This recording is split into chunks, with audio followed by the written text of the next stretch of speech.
The White House stirring up outrage over the supply chain crisis as some CEOs say President Biden waited way too long to fix the nation's broken system and that Christmas is coming very soon. The president's chief of staff, Ron Klain, again sparking backlash after promoting a tweet playing down the inflation and supply chain concerns millions of Americans have, referring to them as high-class problems. Here's the quote. Most of the economic problems we're facing are high-class problems. We wouldn't have had them if the unemployment rate was still 10%. We would have instead have had a much worse problem. Okay, fine. But the White House defending the tweet saying this. Why would Ron Klain tweet that? And would you agree that that's a little bit tone deaf? Do you think 2 tweets means more?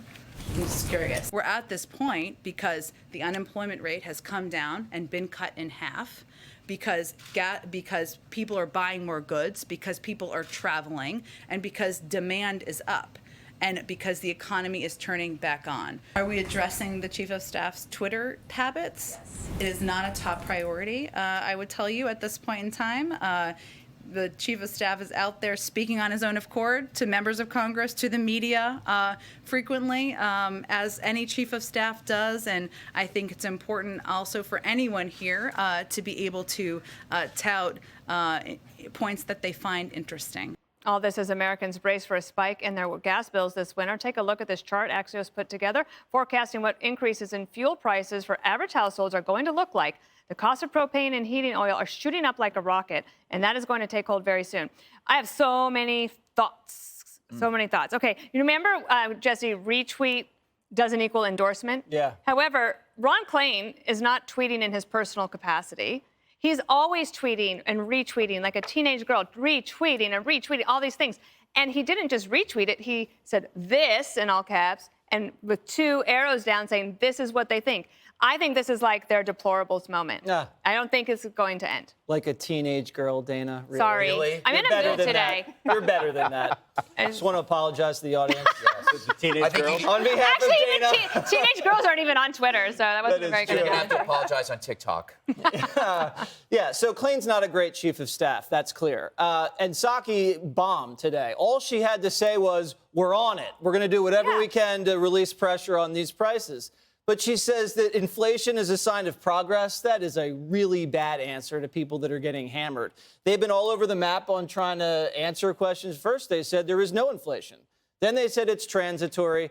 And now they're saying, oh, it's a sign of progress. Yeah, it's just not going to cut it. And it doesn't affect wealthy people barely at all. You can't fly, you can't buy, you can't hire. Life has not been made easier by Joe Biden's presidency, and this is where we are now. I watched the whole press briefing because I wanted to see how she'd answer, and the media is on the side of the Democrats, but they're not doing the Democrats any favors when half of their questions are about Trump.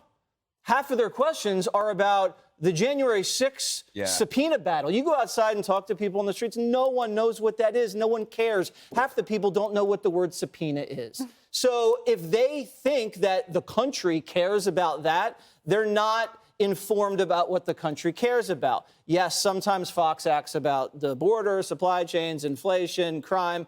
That's it. But they're not being well served by the mainstream media, who makes everything to be about Trump. If even he gets a win, let's say he gets a win, a smaller win on some of these spending deals, you still are not going to feel the impact of that for years. You know how long it takes to build a plug-in for an electric car, or how long it takes to get a new government program off the ground? All you're going to see immediately are tax hikes. So he's coming into a winter. You could see more COVID in the northern United States. You're going to obviously see high home heating bills, more fuel prices through the roof. It's going to be tough, Dana. Heating oil is going to be up 53%. A lot. That's from the government. That's what they said. The other thing That's is... a sign of prosperity.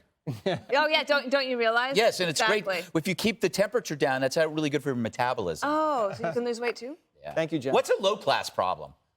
If this is a high-class problem, is a low-class problem Hunter Biden? Cocaine and hookers? I'm really confused. I realize that a high-class problem is a problem that only the high classes can weather.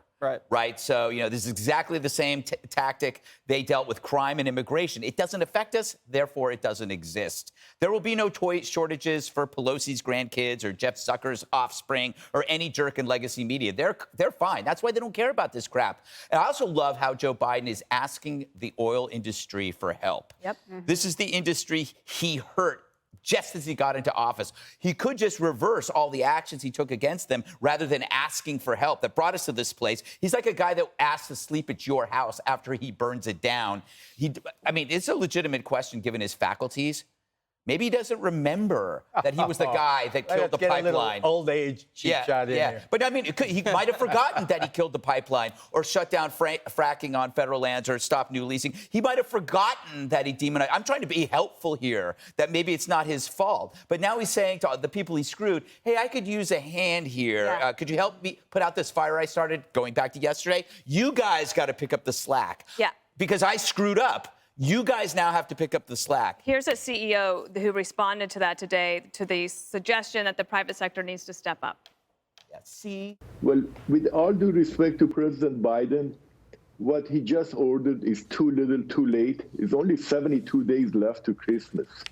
And whether the ports are open 24 hours a day or 48 hours a day, you cannot get labor. If you cannot get labor, you cannot get trucks. You cannot get those merchandise out. And even if you get them out, it's going to be too late for Christmas. Geraldo, the private sector was saying, we want to sell product. We want to move product. We would do it if we could. The problem is there are these bottlenecks and not enough truck drivers. Well, I guess that is a problem, of course, and you go back to why we need more young truck drivers out there working. But the problem with what Klain retweeted is that it has a Marie Antoinette vibe to it. It's a let them eat cake kind of vibe. And it's those lower classes, they've got their issues, and we upper, and that's always why I hated the Ivy League, Harvard oriented Democratic Party, the elite of the party.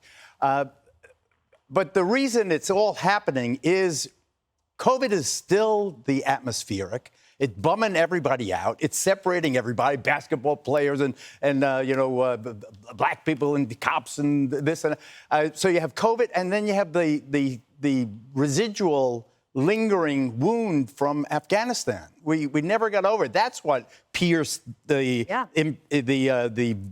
shield of Joe Biden. Once he was shown to be vulnerable there, I remember sitting here and surprising myself by my criticism of President Biden's chaotic evacuation. And as I was speaking, I said, wow, I'm really nailing him, and I like him. And if I'm doing that, then, there's a trickle-down effect. And I really think it's bad, but there's a lot of other things that are going on. Worse. One of the things that happened today, Katie, so there's these guys at it's called Liberal Patriot. They are moderate conservatives, and they have a free Substack, so you could check it out. But just this morning, before all of this Ron Klain tweet thing happened, they had a piece that said, the Democratic Party has a huge problem. They are not doing anything to win back the working class. And then a tweet like this is why I would imagine that even though she had to defend it today at the press briefing room, if she could take Twitter away from the White House officials, I think she probably would. As Dana always says, you don't have to tweet everything, and Twitter gets you in trouble. So it's better not to say more. It's better to say less than more. Don't tweet. But look, this administration, since the beginning, has a pattern. They take a policy position that involves attacking an industry. So they attack oil and gas. They attack private businesses with regulations. They throw in a vaccine mandate to distract from Afghanistan without actually issuing a rule. And then they pump the economy full of all this money so that employers have to compete with the federal government. So there aren't enough workers to get goods to service. And then when things don't work out and there's a crisis as a result of all these policy positions, instead of changing the policy or pivoting, they attack the industry and say, you have to bail us out, you have to fix this. Now, it's one thing for Christmas presents not to get delivered on time, which can we call Joe Biden Scrooge or the Grinch yet? But it's another thing when basic goods can't get delivered on time. And this administration tends to bury its head and say there's nothing happening, there's no crisis here, this was inevitable. But they better get ready because there will be civil unrest if they don't prepare for things to get delivered like milk and food, diapers, to grocery stores, diapers, fruitcake. Basic things. What about what are you going to do without the diapers? Black Friday. People are going to be fighting over less amount of television. That's going to get ugly. They fight every year. Worse than that if they don't get it together, I'm telling you. All right. Coming up, the media souring on President Biden, why one prominent liberal says the honeymoon is over. Hey, Sean Hannity here. Hey, click here to subscribe to Fox News YouTube page and catch our hottest interviews and most compelling analysis. You will not get it anywhere else.